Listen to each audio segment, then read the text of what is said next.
Varmt välkommen in i Radioschacket. Mitt namn är Mattias och du tittar just nu på YouTube-kanalen SM6Y Air som pratar om den fantastiska hobbyn amatörradio. Och du är förstås varmt välkommen. Idag ska vi prata om loggningsprogram. Ja, efter ett tag som radioamatör så inser man att loggningsprogrammet är själva hjärtat i hela sin station. Det är man förvarar all värdefull information från sina radiokontakter som man haft på olika band och olika trafiksätt med länder runt om i världen. Ja, det är ju så viktigt att ett loggningsprogram fungerar helt optimalt tillsammans med den utrustning man använder, ja, inte minst sin radio. Och för att göra det här enkelt för dig så i valet utav loggningsprogram så har jag tagit fram 15 olika kriterier som ett loggningsprogram enligt mig måste uppfylla för att det ska hamna i min dator och fungera tillsammans med övrig utrustning på bästa sätt. Så varmt välkommen, så tar vi närmare titt på de här 15 olika kriterierna. Så häng med! November 4 Echo X-ray, Highway Rich, real nice to hear you. You are 5x7 here at the popover. Jag vill verkligen tacka dig som gillar, följer och delar med dig utav materialet från våran kanal för att dela med sig utav intresset kring våran fantastiska hobby amatörradio. Ett stort tack för ditt engagemang och för dina kommentarer. Och även för dig som givetvis finns på Discord. Ja, här har vi många blivande och nya radioamatörer på våran Discord-server som kan ställa frågor och få hjälp av mer erfarna radioamatörer. Ja, här har vi också en del erfarna radioamatörer som också givetvis ställer frågor. Vi kan ju inte allting i vår hobby. Den är ju så stor idag, hobbyn amatörradio, så det finns alltid något nytt att lära sig varje dag. Jag vill också tacka dig som stöder kanalen genom Buy Me och Coffee. Det har verkligen underlättat driften av kanalen. Det är så här att det är en hel del utlägg för att kanalen ska fungera. Det är olika program som krävs för att klippa filmer och så vidare. Så det är väl ungefär 500-600 kronor i månaden kostar att driva den här kanalen. Ett stort tack för dig som är med och stöttar kanalen. Verkligen ett stort tack. Den första kriterien och kanske den viktigaste för mig när det gäller loggningsprogram, det är att det ska vara enkelt att använda. Ja, enkelheten är viktig. Jag tänker då inte på att det ska vara lite funktioner. Men de funktionerna som finns i loggningsprogrammet, de ska vara enkla att använda.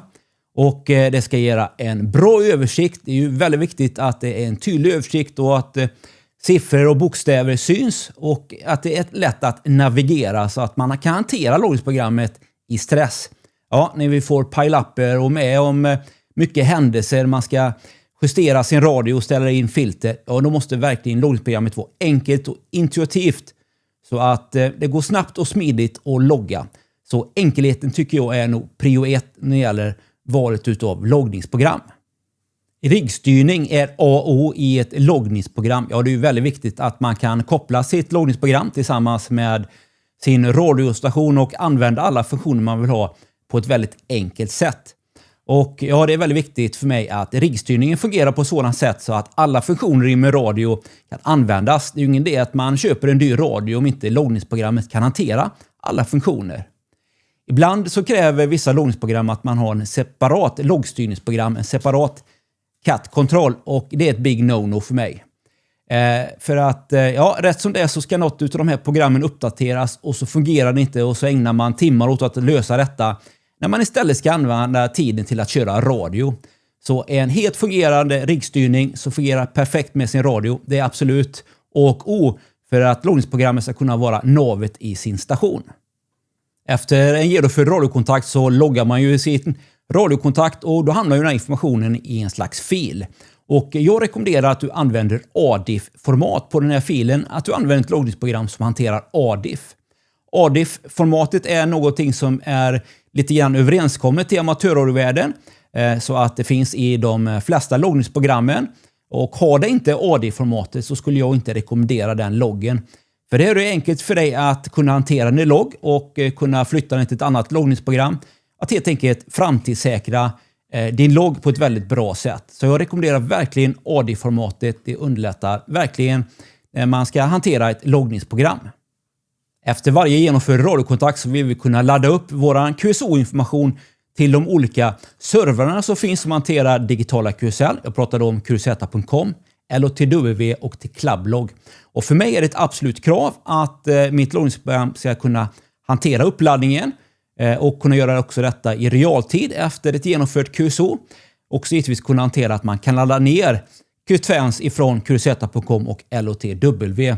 Och det här underlättar ju också givetvis backup-hantering då det finns helt enkelt en backup på de här 3 stycken olika sajterna. Det är väldigt bra om någonting skulle hända också. Det är det schacket. Men vi återkommer till backup-hanteringen här av din fil alldeles strax. Jag rekommenderar verkligen att varje ny radioamatör så fort man fått sin anropssignal att man registrerar sig på qrz.com. Det är väldigt enkelt. Ange din kontaktinformation där. Berätta lite om dig själv. Och inte minst berätta hur du vill ha din QSL. Ge den så kallade QSL-informationen för just din station. Så att du kan helt enkelt få konfirmation på de radiokontakter du genomför. Det är ju så viktigt. Och det finns också möjlighet att prenumerera på qrz.com. Då får man möjlighet att kunna integrera själva qrz.com med sitt loggningsprogram. Så att man enkelt så tidigt man kör radio, man skriver in i fältet för anropssignalen och då dyker den informationen man behöver för just den aktuella motstationen. Man kan se hur den vill ha sin QSL. Man kan få se bild på schacket och så vidare. Och annan viktig information. Så för mig är det en självklarhet att man ska integrera qrz.com med sitt loggningsprogram. Det är ett absolut krav från min sida. Det underlättar verkligen. Och det blir väldigt smidigt också så man verkligen får rätt information och komplett information om motstationen. Ja, qrz.com och loggintegrering, det är verkligen toppen. DX-jakt är ju någonting som är centralt för många utav oss radioamatörer att jaga olika länder och kunna följa upp detta så att man enkelt kan ansöka om olika diplom och se vilka länder som man saknar och så vidare. Och det är då viktigt att ditt loggningsprogram klarar att hantera en uppföljning på ett bra sätt. Och ja, som ny radioamatör så kanske man inte tycker att det är så aktuellt att följa upp detta. Men du kommer snart bli sporrad och se att det fyller på i loggen. Så hittar du ett loggningsprogram med bra uppföljning utav DXCC. Och det har väl de flesta radioprogram, men har det inte det så välj inte det radioprogrammet. Och det är ju väldigt trevligt att kunna följa upp helt enkelt vad man har kört och inte kört på olika band, trafiksätt och så vidare. Så det rekommenderar jag varmt. Ett loggningsprogram bör också vara en slags diplomcoach så att du enkelt kan följa upp de rad olika diplom som är intressanta för oss radioamatörer. Och givetvis har vi då DXCC som jag nämnde nyss, men det finns ju många andra diplom som man kan följa upp i ett loggningsprogram så att man enkelt kan ansöka om de här diplomen. Så det är väldigt viktigt att ditt loggningsprogram kan hantera diplom som till exempel WAS, Walked All States, WAZ, Walked All Zone, IOTA, VUCC med mera. Så att titta på det så att ditt loggningsprogram verkligen har en bra uppföljning utav diplom. DX-kluster är ju verkligen en fantastisk uppfinning som vi radioamatörer använder oss av och har gjort det under lång tid. Och nu används det ju då mest med att skicka informationen om DX-spottar över internet. Och jag var då en DX-spot. Om jag nu tar och har en kontakt med en radiostation som är utanför min egen kontinent, i vårt fall då utanför Europa, så är det en DX-station. Och efter jag haft kontakt med den här stationen, jag loggar den, så kan jag skicka ut den här DX-spotten, information om det här QSOt ut på det här DX-klustret. Så andra radioamatörer kan se vart någonstans den här stationen finns, vilken frekvens, vilket trafiksätt och så vidare. Man kan till och med lägga till lite information till exempel om det är en specialsignal och så vidare. Väldigt, väldigt smidigt. Och om någon annan har skickat ut en DX-spot, ja, den hamnar i klustret. Och då är det ju toppen om loggningsprogrammet kan jämföra detta med din ordinarie logg. Så att klustret att man kan se i klustret att ja, det här landet har jag inte på det här bandet på det trafiksättet, så att man kan klicka på spotten, radion byter frekvens, byter mode och så vidare, och så förhoppningsvis så hör man och kan få den här radiokontakten och logga den. Ja, DS-kluster och DS-spottar är väldigt smidigt och är förstås ett krav i ett loggningsprogram. För att se vad just nu händer på våra kortvågsband så är en bra bandutsikt en väldig fördel. Ja, i den här bandutsikten så trillar de här DX-spottarna ner. Man kan se vart någonstans på bandet, vilken frekvens kanske, vilket segment det trillar ner, om det är ett SSB-QSO, det är ett CV-QSO och så vidare. Och det är ju toppenbra när loggningsprogrammet jämför de här spottarna i den här bandutsikten med din logg och se här om det är någonting du ska köra direkt. Ja, det är väldigt bra översikt så att man helt enkelt är på rätt band där det händer mest grejer och ja, helt enkelt skapa en bra överblick. För att göra vårt rallykörande mer visuellt så tycker jag det är väldigt bra att ett loggningsprogram har en kartvy. Så att man enkelt kan se vart någonstans i världen som de här DX-spottarna hamnar. Man kan se helt enkelt banan mellan stationerna så att man kan dra slutsatser om det kanske här skulle fungera för mig. Ja, det blir väldigt trevligt också. Schacket ger en bra överblick över vad som händer och underlättar absolut radiokörandet. Och här kan man också dra givetvis då slutsatser över propagation, alltså förutsättningar för en själv att kunna nå ett visst land och så vidare. Så se till att ditt program har en bra kartvy, det underlättar verkligen. Jag såg det här med QSL-hantering. Ja, för mig är det en självklarhet att ett program kan hantera digitala QSL men också givetvis pappers-QSL som är så viktigt inom vår hobby. Att man på enkelt sätt kan skriva ut etiketter om man kanske har deltagit i en contest eller kört många stationer under en tid som man vill nu skicka sitt pappers-QSL till. Att man enkelt kan markera de här stationerna och helt enkelt få ut på en etikettskrivare till exempel. Det är ju väldigt, väldigt smidigt. Och ja, det är viktigt också givetvis att den kan hantera att man kan markera att just den här radiokontakten har jag skickat pappers-QSL för och just i det här radiokontakten så har jag tagit emot ett pappers-QSL för så jag helt enkelt kan följa upp vad jag har fått för QSL så att jag kanske kan leta reda på det här QSL-kortet i någon låda jag har i garderoben och kanske skicka för DXEC så jag kan även få med det när jag söker ett diplom. Väldigt smidigt och viktigt att lätt kunna hantera QSL-information i sitt loggningsprogram förstås. Då och då så använder jag e-postfunktionen som finns i mitt loggningsprogram och jag använder det främst för att följa upp en genomförd radiokontakt. Ja, låt oss säga att jag har kört en radiostation och jag har loggat den och jag ser informationen på loggningsfönstret från qrz.com att den här personen använder LOTW. Jag har skickat upp QSU-informationen till LOTW men inte fått någon information tillbaks. Ja, efter det gått en tid så kanske då skickar ett mejl. Jag kan då ladda upp den här informationen i mitt fönster och när jag klickar på e-post så hittar den e-posten ifrån QRZ. Jag kan enkelt då skicka ett mejl till den personen och be och tacka för genomförd QSO och uppmana dem kanske att få QSL genom LOTW. Det är väldigt smidigt att integrera loggningsinformationen på det sättet.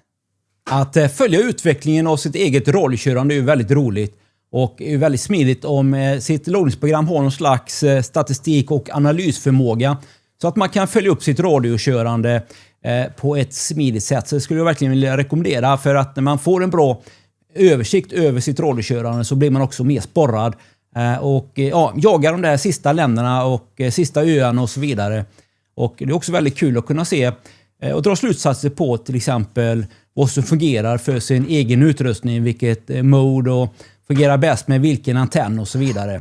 Så det är toppen med ett bra analysverktyg i sitt loggningsprogram.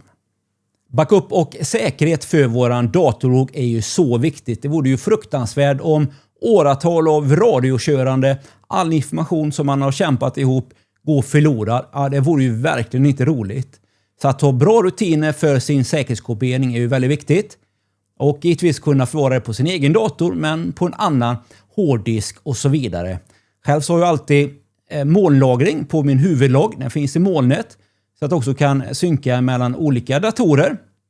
Och mitt loggningsprogram säkerhetskopierar också hela tiden kontinuerligt när det är igång. Och den här säkerhetskopian förvaras då på min dator och så givetvis då så kopierar jag manuellt min logg emellanåt. Ja, det är viktigt att ha bra rutiner för säkerhetskopiering så man inte får någon information förlorad. Så se till att din logg verkligen har funktioner för att hantera din logg i både molnet och för säkerhetskopiering. Ett loggningsprogram behöver vara framtidssäkert och anpassningsbart. Jag tänker på att våra olika regler för våra olika diplom förändras ju kontinuerligt. Så är det ju med allting. Man skaffar sig en ny radio, det behövs en ny riggstyrning. Så det gäller ju att det program man väljer klarar att hantera den utveckling som vi har i vår hobby. Så skaffa dig ett modernt loggningsprogram som kan hantera framtiden så underlättar detta för dig absolut. Ett loggningsprogram är ju så mycket mer än bara en databas för oss radioamatörer. Det är ju hjärtat i hela våran station. Ja, det är våran DX-assistent, våran diplom-coach, ja, våran analysplattform. Ja, riktigt viktiga funktioner för oss radioamatörer förstås. Och jag hoppas att de här 15 tipsen kan hjälpa dig i letandet utav ett loggningsprogram som passar till just dig, till din radio och till din plattform. Oavsett om det är på Linux, Mac eller Windows. Jag önskar dig all lycka till i letandet utav ett loggningsprogram som blir alldeles perfekt för dig och din station. Och tack för att du tittar. Uppskattar det verkligen. Tack för att du gillar. Följ och glöm inte klicka i ringklockan så du inte missar nästa spännande film. Och nu fortsatt trevlig dag. Allt gott från SM6 Yngve Erik Cesar som tackar och slutar. November 4 Echo X-ray. November 4 Echo X-ray. Hi, Rich. Real nice to hear you. You're 5x7 here at the Park Over.